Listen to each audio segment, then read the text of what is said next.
Welcome to Fundamentals Lab Fabric Maze Craft Project Video 1. So the first thing we're going to do is we're going to take your pattern and take a closer look at it, okay? So find all of these parts on your pattern with me. So first of all, you see right here in big letters, Fundamentals Lab 3 Fabric Maze Craft Project. Okay, that tells you what this piece is. This is the Fabric Maze Craft Project pattern. We only need one of these to complete our pattern, to do our project. Now, if you notice that below here, it says cut 2. So we need to take this rectangle and cut it out 2 times. I will show you how to do that when we get to the fabric. Okay, so we need 2 of these to complete our project. Now below cut 2, you have these letters, NSA. NSA stands for no seam allowance added, or no seam allowance, whichever one. Theatrically, we usually create our patterns without seam allowances already built in, unlike commercial patterns. Commercial patterns usually have the seam allowance built in. We don't do that theatrically because we're always building to a very specific body, and we can change these seam allowances as needed for various projects. So that's what that means. So if there's no seam allowance added, then we're going to have to add it on when we cut it in fabric. If you notice on each of these sides, there's a plus 5/8. That is the seam allowance suggested to add to your pattern. I'll show you how to do that when we get in the fabric. Okay, so 5/8 is the seam allowance on all 4 sides. You may come across other patterns, like when we get to our bag, where the seam allowance is different, but the normal size is 5/8. The next thing I want to point out in your pattern is this arrow right here. This arrow tells us what direction we need to lay our pattern on the fabric. This is the straight of grain line. So if you don't know what the straight of grain is, this runs parallel to the selvage, okay? I talked about selvage in our video about fabric and different parts of fabrics that you need to know for class. If you haven't watched that video, pause this one, go watch that so that you know how this works in relation to the fabric. I'll show you again in a minute, but you definitely want to watch that video as you're thinking through how you want to use your fabric for the pattern. So this is our straight of grain. Now, one other part that you see is we've got all of these dashed lines. We have 4, see if I can count, 4 dashed lines. These are going to be tracing lines that we will sew on top of that makes this a little maze for the marble that we're going to put inside. So these lines we will transfer onto our fabric. Okay, so let's get started with putting this together. To put your fabric maze project together, we're going to need a couple of tools. First of all, you need your pattern on this piece of paper, your paper scissors, a ruler, a pencil, and your fabric scissors, and whatever fabric you plan to use. So let's start at the beginning of this process with our pattern. Set aside my fabric scissors, my ruler, and my pencil. Now, since this is a printed off pattern, we need to actually cut this out. So these darker lines right here, these are the lines I'm going to cut on. I'm going to use my paper scissors, and you want to make sure at this step that you are cutting very, very carefully, because these lines are going to get transferred onto our final fabric, and we want to make sure that these lines are cut very smoothly. So let's cut them out carefully with our paper scissors.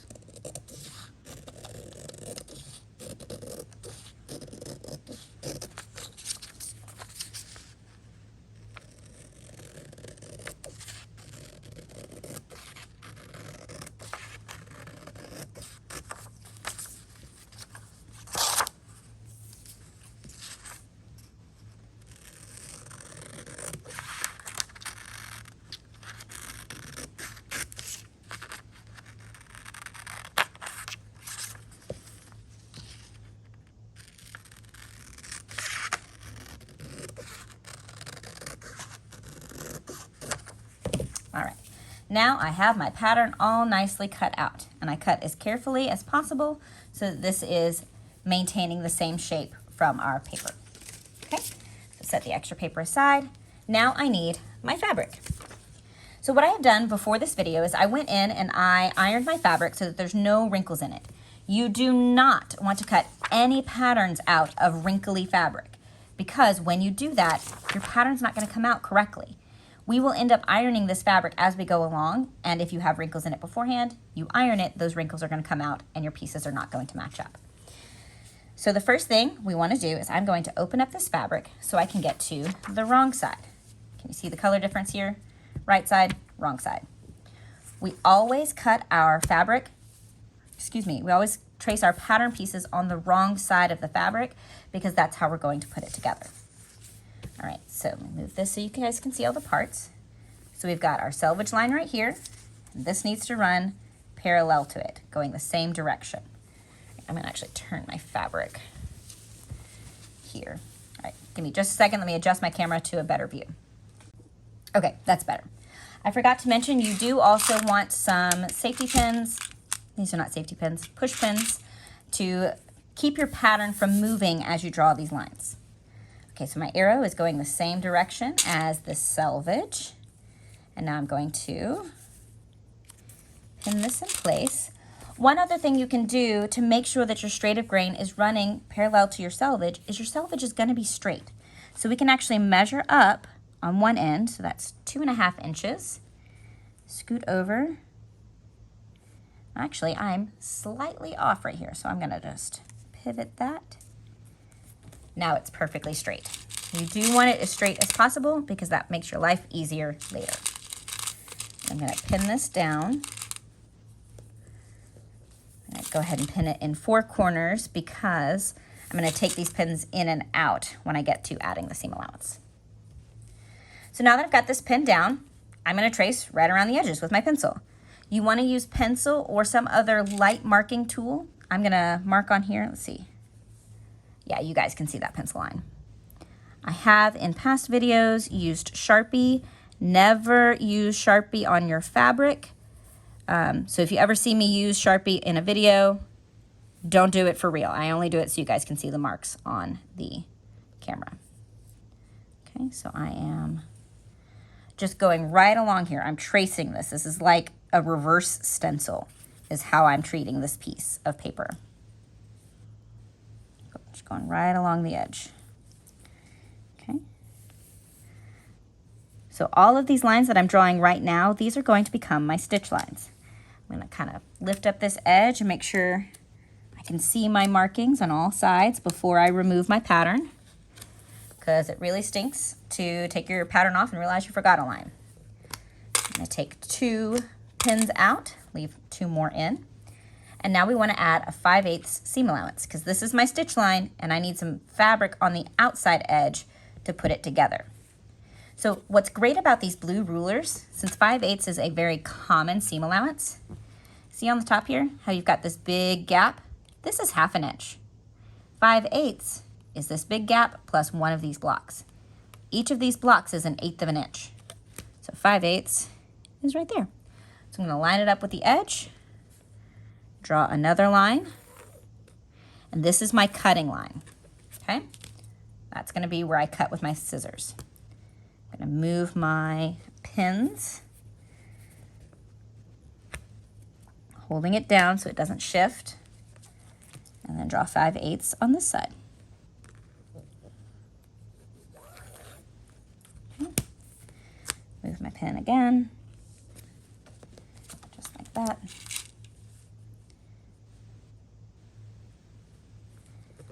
5/8. And I'm actually going past some of these marks. That's totally fine. Just don't go crazy long. I like to go a little bit beyond so I know that my corners touch each other. All right, last line. Okay. Oops. All right, so that is one pattern piece cut out. But our instructions say cut 2. So here's one. I have to do all of this again. Now this is just a rectangle. So if I were just to move it over and trace it again, it would be fine for this project because it's a rectangle and it's the same on both sides. However, you will have pattern pieces that aren't the same. When you have pattern instructions that say cut 2, you have to mirror it. That means you flip it over and cut it the same way. Now you can actually still kind of see my straight of grain line right here. I'm gonna actually draw it back in so you can see that on this side. Okay, my printing came through clearly enough. So that is my straight of grain. So I'm just purely flipping it over just like this and repeating the same steps with it upside down. Now you may have pattern pieces that only have markings on one side, so it's a good idea to write in on the back side what your seam allowances are. For this pattern, I know that they are all 5/8, so I can just do that on every side, but I would want to make sure that that is correct on this side, okay? So I'm gonna scoop my fabric down and trace it again, doing the exact same thing. Ooh, on my camera. So I'm gonna make sure that this is straight. You guys will want to measure from the selvage with your ruler, but because of how much space my camera can see, you guys won't see me doing this. And I've gotten to a point where I'm pretty good at visualizing the grain. I can see the grain, so I can tell that I'm straight. Actually, there, yeah, straight. Ooh, that's bent. So I'm gonna put my pins in again and repeat. Do the same steps again because I needed to do this twice. Cutting out the fabric is one of the longest parts of the sewing process.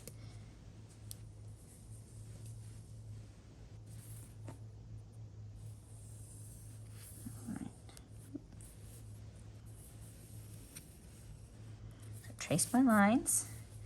Now I add in my seam allowance. I'm gonna actually lift this up. Yep, I can see all my lines. All right, let's add in the seam allowance.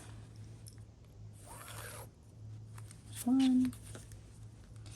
And to save fabric, you can actually, since some of these pieces, at least on this project and sometimes on future projects, you can actually match up the cut lines between these two. I'm not going to for this purpose, but it is a thing that you should know that you can do to conserve fabric and not be wasteful.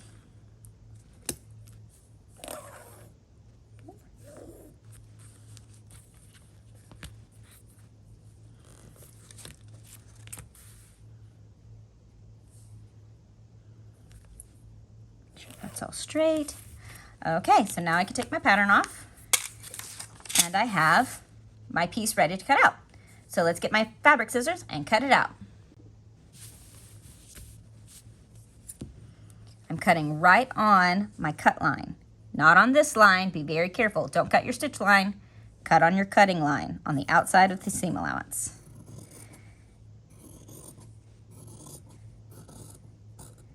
The more careful and precise you are on this process, the easier it is to put everything together. Don't rush cutting out your fabric. It will come to bite you in the butt later.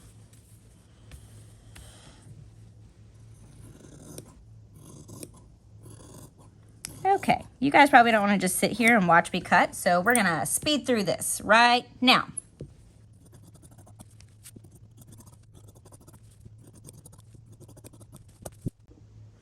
Okay, so now we've got the pieces cut out, and I realized that we should use these lines for notches. So what I'm gonna do is I'm gonna take my pencil and take my pattern. I can kind of see these lines on the opposite side. So I'm gonna just draw a little line right here, here, here, and here, so that they match up perfectly with that edge right there, okay? I'm gonna go back onto my pattern, lay it down one side facing up, lay it perfectly back inside my stitch lines, and then I'm gonna make a little mark in my seam allowance that gives me a notch, okay? See how I'm drawing a little line into the seam allowance? Do a notch right there, and a notch right there. We'll use that later when we assemble this together. So there's one piece. This is the piece that I cut upside down. Turn this one upside down, match it back up, and there's my notch. So we're gonna extend that into the seam allowance. All right, just like that. Okay, so now we have notches, so when these pieces go together, these notches will line up on the opposite side, okay?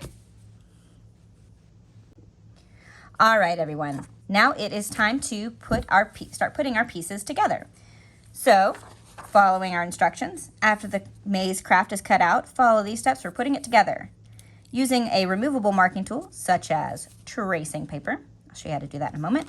We're going to transfer the dashed maze lines. My instructions here say right side. I'm going to correct this so that you guys have the correct paper. But if for some reason you get this handout that says right, we are going to trace these onto the wrong side of the fabric, okay?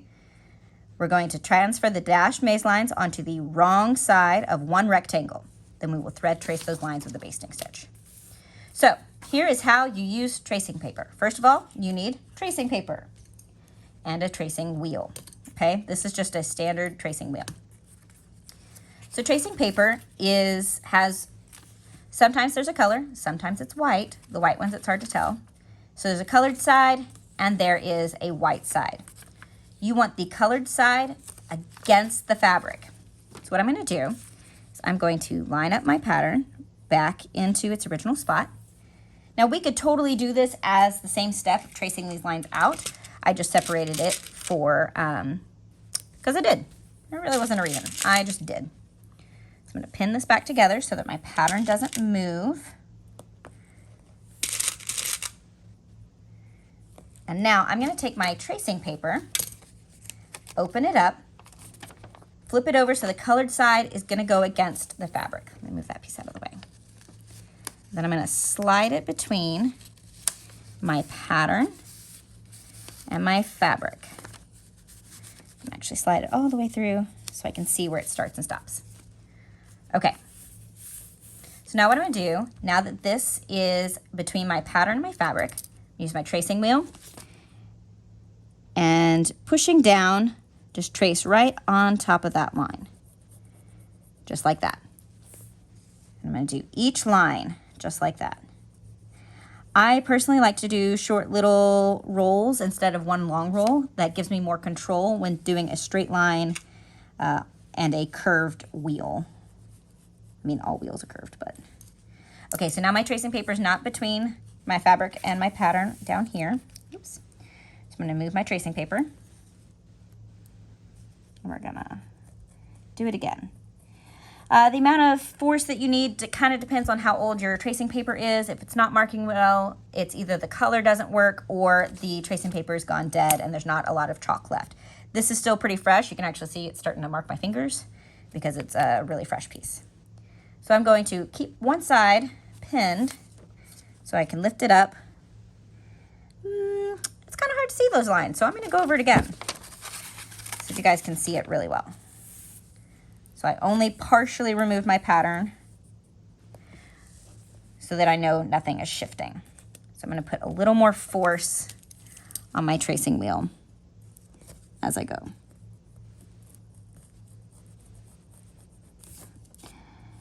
Often, sewing patterns, you don't really need to do this very often. And there'll be different techniques that you can use to transfer. I just wanted to show this to you guys because it is a useful tool that comes in your kit. But typically speaking, I try to avoid using this method just because it gets really messy. All right, that's better. Okay, I can see my lines a lot better. Let's see. Can you guys see? Yeah, you can see. There's a dotted line there, there. Kind of see that one. And then there's one right there. So what I'm going to do is I'm going to remove my pattern, use my ruler and my pencil. See, do you guys see this little blob of blue?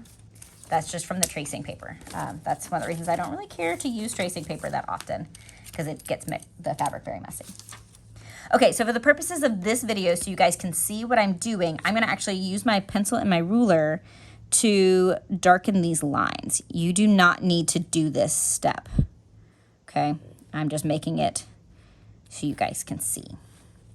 Now, if you're having trouble seeing your pieces or you know that you need to pack up your fabric and go somewhere else before you do the next step, then I highly recommend doing this so that you don't lose your lines, okay? All right, boop. And there we go. Okay, so now you guys can see all of those lines. So let's move on to the next step. So the next step is to thread trace these lines with a basting stitch. We're gonna do this by hand. You can do it by machine, but I would rather you do it by hand because often in theater we will do this part by hand for final garments. So I have here a needle that's already threaded. I do not have a knot in the end, and I will show you why in just a second. But I'm going to use a contrasting thread color so you guys can see this. For the actual maze project, you're going to want to use a thread that matches so that you can still see the line, but it's not crazy obvious, okay? So we're going to thread trace. Now, thread trace means to use a basting stitch, which is a really long running stitch, as you guys may remember. So I'm going to put my needle down right at this stitch line, go down, come up just a little ways. I'm going to make a little tiny stitch here first because I'm going to do what's called a tailor's tack. So I don't pull my thread all the way through. I leave a nice little tail. Now I'm going to go back in exactly where I started before and come back out where I started before. This is a back stitch, basically. So I'm going to take one little back stitch. Now what that does is if I pull this doesn't come out very easily. Thread tracing we want to put in so that we can take it out easier later or it's not in the way. Okay, so that's a tailor's tack. I'm going to use that on each of these to start and stop. It's just one little back stitch. Okay, so now I want to thread trace this. The point of thread tracing is to make it so we can see this line on the right side of the fabric. See, you guys can see the beginning of that line without actually marking on the fabric. So what I'm going to do is I'm actually doing kind of a small running stitch, making sure that the stitches on the right side are a little bit longer than the ones on this side. I just like to do that personally so that I can see my line very clearly. So make sure as you're doing this, your needle's going in and out exactly on your line. Doesn't do you any good if your stitches are all over the place because you're going to copy this line later. All right, so this is where it ends. So I'm going to go in and out right where it ends and then take that tailor's tack, which is one back stitch. Boop. Okay, now I'm going to clip my thread and repeat and do that for all 3 lines. So, unless I have something to say, we're going to montage through this.